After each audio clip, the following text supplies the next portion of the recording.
شروع اللہ کا نام لے کر جو بڑا مہربان نہایت رحم والا ہے۔ اے نبی، مجاہد لوگ تم سے غنیمت کے مال کے بارے میں دریافت کرتے ہیں کہ کیا حکم ہے۔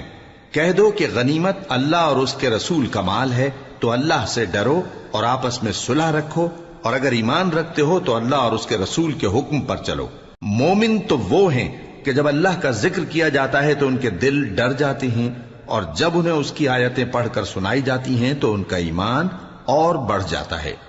اور وہ اپنے پروردگار پر بھروسہ رکھتے ہیں، اور وہ جو نماز قائم کرتے ہیں اور جو مال ہم نے ان کو دیا ہے اس میں سے نیک کاموں میں خرچ کرتے ہیں، یہی سچے مومن ہیں، اور ان کے لیے ان کے پروردگار کے ہاں بڑے بڑے درجے ہیں اور بخشش اور عزت کی روزی ہے۔ ان لوگوں کو اپنے گھروں سے اسی طرح نکلنا چاہیے تھا جس طرح تمہارے پروردگار نے تم کو تدبیر کے ساتھ اپنے گھر سے نکالا،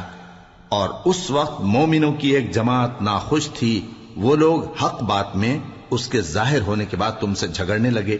گویا موت کی طرف ہانکے جاتے ہیں اور اسے دیکھ رہے۔ اور اس وقت کو یاد کرو جب اللہ تم سے وعدہ کرتا تھا کہ ابو سفیان اور ابو جہل کے 2 گروہوں میں سے ایک گروہ تمہارے لیے مغلوب ہو جائے گا، اور تم چاہتے تھے کہ جو قافلہ بے شان و شوکت یعنی بے ہتھیار ہے وہ تمہارے ہاتھ آ جائے، اور اللہ چاہتا تھا کہ اپنے فرمان سے حق کو قائم رکھے اور کافروں کی جڑ کاٹ دے، تاکہ سچ کو سچ اور جھوٹ کو جھوٹ کر دے،